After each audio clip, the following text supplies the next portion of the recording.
Hello students, this video is presented to you by Sophia with the collaboration of BSCS. Last video में हम question 12 तक कर चुके थे।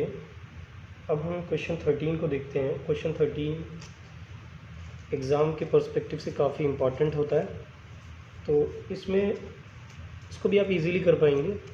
बस एक हल्की सी ट्रिक बता देता हूँ आपको। जब आप क्वेश्चन को पढ़ेंगे तो इसमें बोला है कि हाउ मैनी 3 डिजिट नंबर्स, तो हमको ये पता होना चाहिए कि 3 डिजिट नंबर कहाँ से स्टार्ट होते हैं। तो आपसे अगर मैं बोलूँ 1 में कितने डिजिट हैं तो एक ही डिजिट है। मैं बोलूँ 23 में कितने डिजिट है तो आप देख सकते हैं एक और एक, ये दो। मैं बोलूँ 99 में कितने डिजिट है तो आप बोलेंगे 1 and 1 2, दो ही डिजिट है। फिर मैं बोलूँ 100 में कितने डिजिट है तो आप देख सकते हैं इसमें 3 डिजिट है। तो यानी 3 डिजिट के जो नंबर्स होते हैं वो 100 से स्टार्ट हो पाते हैं। मैं बोलूँ 3 डिजिट का ऐसा कौन सा नंबर है जो 7 से डिवाइड होता है शुरू में, बिल्कुल स्टार्टिंग में, यानी 3 डिजिट स्टार्ट हो गई, अब 7 से जो डिवाइड हो तो 100 डिवाइड होता है। आप देखेंगे 100 डिवाइड नहीं होता। फिर आप 101 करेंगे वो भी नहीं होगा, फिर आप 102 करेंगे वो भी नहीं होगा। इसी तरीके से आप जब करते रहेंगे तो 105 ही पहला टर्म ऐसा होगा जो 7 से डिवाइड हो पाएगा। क्लियर है मेरी बात? जो 15 पर डिवाइड होगा, तो यानी कि 105 फर्स्ट ऐसी टर्म होगी जो 7 से डिवाइड हो पाएगी। क्लियर है मेरी बात? मैं बोलूँ 3 डिजिट का मैक्सिमम नंबर कौन सा होगा जो 7 से डिवाइड हो पाएगा, तो मैक्सिमम नंबर 3 डिजिट का 999 होता है। तो जब आप इसे 7 से डिवाइड करेंगे तो ये भी 7 से डिवाइड नहीं हो पाएगा। फिर आप 998 यानी 998 को करेंगे वो भी नहीं होगा। क्लियर है मेरी बात? इसी तरीके से जब करते करते आएंगे तो 994 पर जैसे ही आप पहुँचेंगे और इसको डिवाइड करेंगे तो ये डिवाइड हो जाएगा। क्लियर है? तो अब हम क्वेश्चन पर आते हैं अपने, कि क्वेश्चन में कह क्या रहा है। बोल रहा है how many 3 digit numbers are divisible by 7। भाई 7 से डिवाइड होने वाले 3 डिजिट नंबर कितने, यानी कि 3 डिजिट नंबर सारे लिख लो। और वो पूछ रहा है कि भाई 7 से कौन कौन सा डिवाइड होगा। यानी इसको ऐसे समझ लो, जैसे मैंने लिखा 100, 101, 102, ऐसे लिखता गया कहाँ तक, 999 तक। तो ये पूछ रहा है कौन कौन से इसमें 7 से डिवाइड होगा और ये कितने हैं। क्लियर है मेरी बात? तो करते हैं सवाल को। Question number 13। तो यानी कि जो मेरा 7 से डिविजिबल वाले जो टर्म्स स्टार्ट होंगी वो कहाँ से स्टार्ट होंगी, 105 है ना, जैसा भी मैंने बताया। फिर अगले कौन सा होगा, 105 में 7 ऐड कर दो 112, फिर 7 ऐड कर दो 119। ऐसे करते करते करते करते कहाँ तक पहुँच जाएंगे हम, 994 तक। क्लियर है? अब हमें ये बात पता है, जो भी हमारा लास्ट टर्म होता है वो क्या होता है, an होता है, और जो हमारा फर्स्ट होता है वो क्या होता है, a होता है, और d क्या हो जाएगा 112 माइनस 105 दैट इज़ 7। क्लियर है? a2 minus a1। अब आपको n की वैल्यू निकालनी है तो निकाल दीजिए n की वैल्यू। तो हमें पता है an का फार्मूला क्या होता है, a plus n minus 1 into में d। अब an की वैल्यू क्या है, 994 इज इक्वल्स टू, अब a की वैल्यू पुट कर दीजिए। a की वैल्यू क्या है 105 प्लस n हमें चाहिए माइनस 1 d हमारा 7। अब इसको इधर ले आइए, 994 minus 105 is equals to n minus 1 into में 7। अब इसको सब्ट्रैक्ट करके देखिए, 994 में से 105 को। क्लियर है? तो ये हमारा आ जाएगा 889। क्लियर है मेरी बात?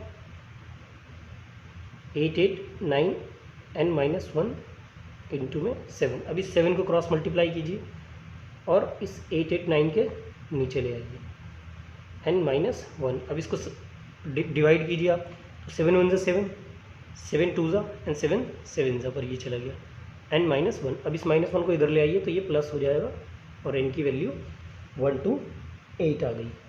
तो यानी कि इसके अंदर 7 से डिविजिबल होने वाले, यानी 7 से भाग होने वाले कितने नंबर से, 128। क्लियर है मेरी बात? अच्छा, तो इसके बाद चलते हैं हम क्वेश्चन नंबर 14 पर। क्वेश्चन नंबर 14 काफ़ी इजी है वैसे, लेकिन देख लेते हैं फिर भी। क्वेश्चन 14 में कह रहा है, सेम इसी पैटर्न पर है जो हमने अभी किया है, कि how many multiple of 4 lie between 10 and 250, यानी 10 और 250 के बीच में। जैसे ये 10, 11, 12, 13 ऐसे कोई AP जा रही है और कहाँ तक जा रही है 248, 249, 250। कह रहा है इसमें से 4 के कौन कौन से मल्टीपल है। तो भैया ये होगा 4 के पहाड़े में, ये आता है नहीं आता, ये आता है नहीं आता, तो ये आता है 12 आता है, 13 आता है नहीं आता, तो 4 के पहाड़े में कौन कौन आएगा, सिर्फ 12, 16, 20 ऐसे आते रहेंगे। और लास्ट टर्म हमारी कौन सी है 250 ना, तो क्या 250 आएगा, करके देख लो आप, नहीं आएगा। 249 आएगा, नहीं आएगा। 248 आएगा। क्लियर है मेरी बात, 248 आप इसको डिवाइड करके देख सकते हैं इधर, 248 को 4 से डिवाइड करोगे आप तो 8 बचा, तो ये पूरा पूरा कैंसिल हो गया। क्लियर है मेरी बात। अब इसमें बोल रहा है कितने टर्म्स है, यानी वापस से n निकालना है, तो ये मेरा an हो गया, ये a हो गया, और d की value a2 minus a1, 16 minus 12 that is 4। Clear है। तो अब निकाल दीजिए n की वैल्यू, an वाला फॉर्मूला लगाएंगे, an is equals to a plus n minus 1 into में d। an की वैल्यू कितनी है 248, बस अब वैल्यूज़ पुट कर दीजिए, a की वैल्यू 12, n हमें चाहिए -1 और d की value 4।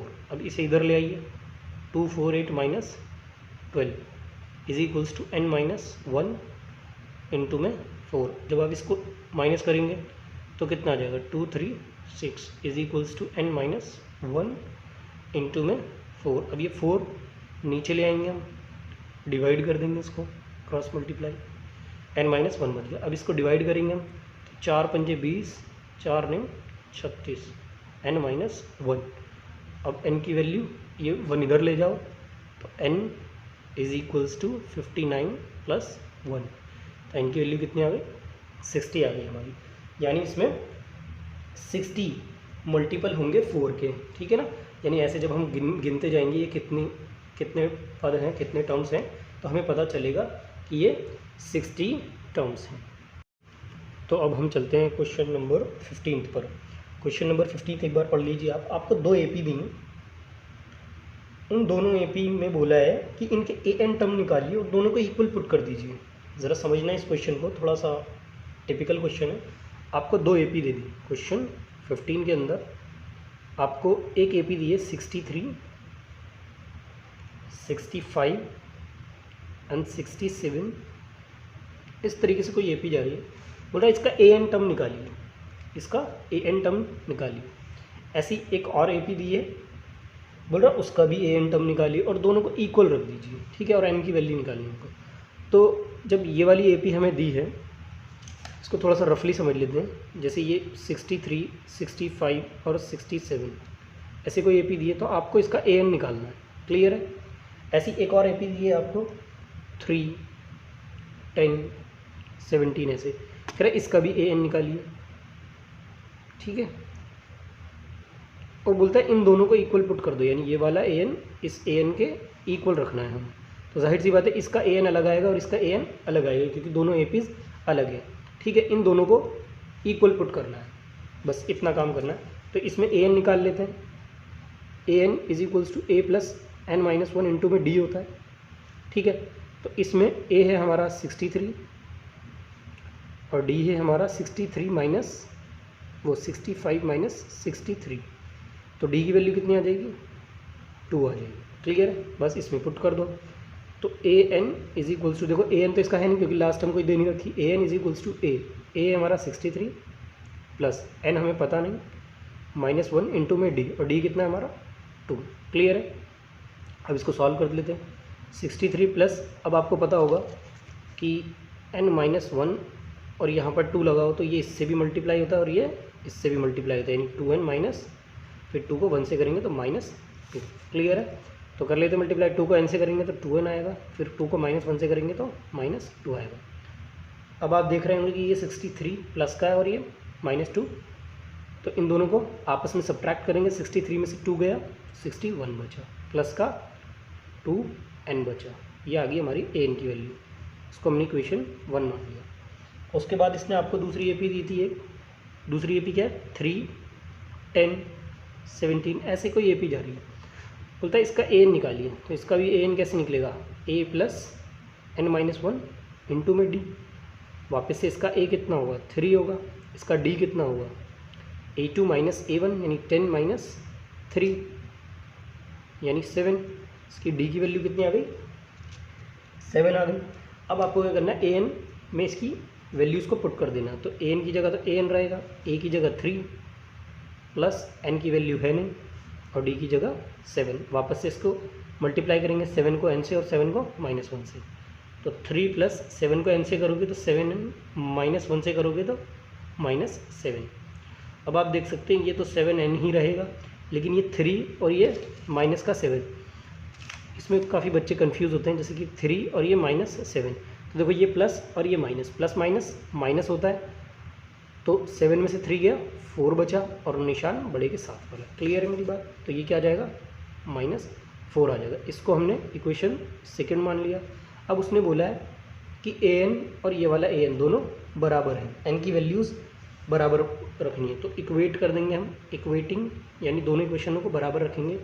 Equating equation 1 and 2। Clear है मेरी बात? तो अब रख दो इन दोनों को equal. 61 plus 2N is equals to 7N minus 4। Clear है मेरी बात?